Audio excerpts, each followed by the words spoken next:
मैं डॉक्टर विनोद शर्मा आज आप सबके समक्ष एक मोटिवेशनल वीडियो बनाया है। शायद आपको पसंद आएगा।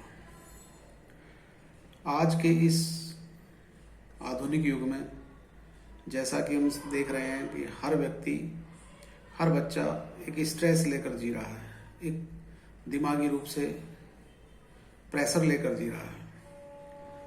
तो मैं उनको ये बताना चाहूँगा, जैसे कुछ लोग हैं वो अपने काम के प्रति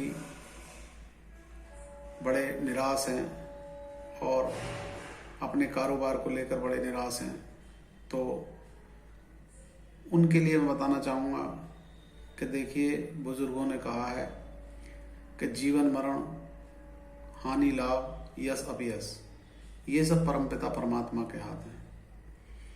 ना कोई किसी को जन्म दे सकता है, ना कोई किसी को मार सकता है। ये समय के अनुसार होता है।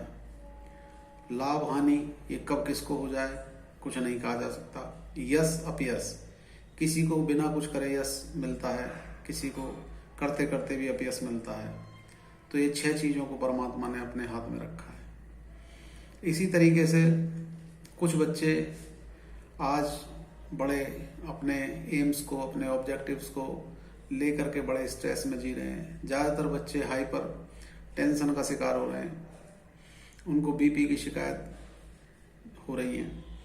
तो मैं उनको भी ये बताना चाहूँगा, देखिए, आप अपने लक्ष्य की तरफ बढ़िए, आप अपनी तरफ से पूरा प्रयास कीजिए, पूरी मेहनत कीजिए, बाकी सब उस ईश्वर पर छोड़ दीजिए। उस ईश्वर को देखकर, उस ईश्वर की तरफ अपना लगाव रखिए और निराश मत होइए।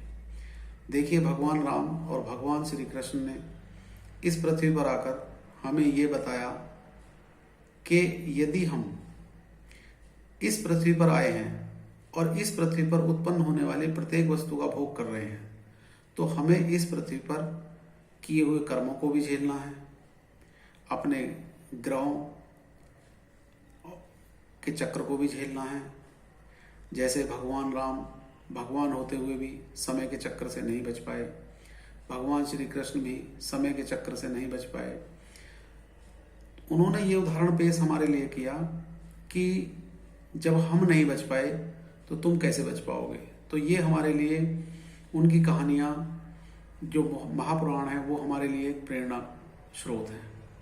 इनसे हमें ये प्रेरणा लेनी चाहिए कि भाई हम भविष्य के प्रति जागरूक तो रहें, मेहनत तो करें, किंतु परेशान ना हो।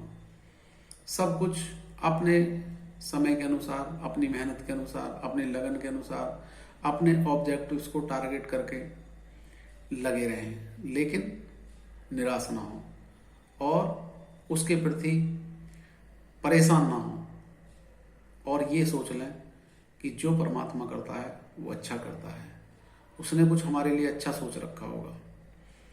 मैं एक व्यक्ति से रास्ते में अभी मिला था, मैंने उससे कहा, भैया काम धाम कैसा चल रहा है। तो उसने कहा, भाई साहब, काम धाम क्या है, बस परमात्मा से कृपा मांगता हूँ कि 2 रोटी समय से मिलती रहें, बच्चों में कोई ऐसा ऐब ना लगे जिससे समाज में इज्जत बदनामी हो या इज्जत खराब हो। और रही बात अमीरी गरीबी की, तो कब किसको अमीर कर दे, कब किसको रईस कर दे, कब किसको गरीब कर दे, कोई पता नहीं। तो मुझे उसकी बात सुन करके बहुत ज़्यादा सुकून मिला कि देखिए, ये एक व्यक्ति कितना संतुष्ट होकर के अपने जीवन की नैया को पर्यंत चलाने का प्रयास कर रहा है। तो मैं आपसे सबसे यही गुजारिश करूँगा कि आप निरंतर प्रयासरत रहें, अपने ऑब्जेक्टिव्स को अपने सामने रखें, उसको लेकर के लगातार प्रयासरत रहें, प्रयास करते रहें, और लेकिन निराश ना हो।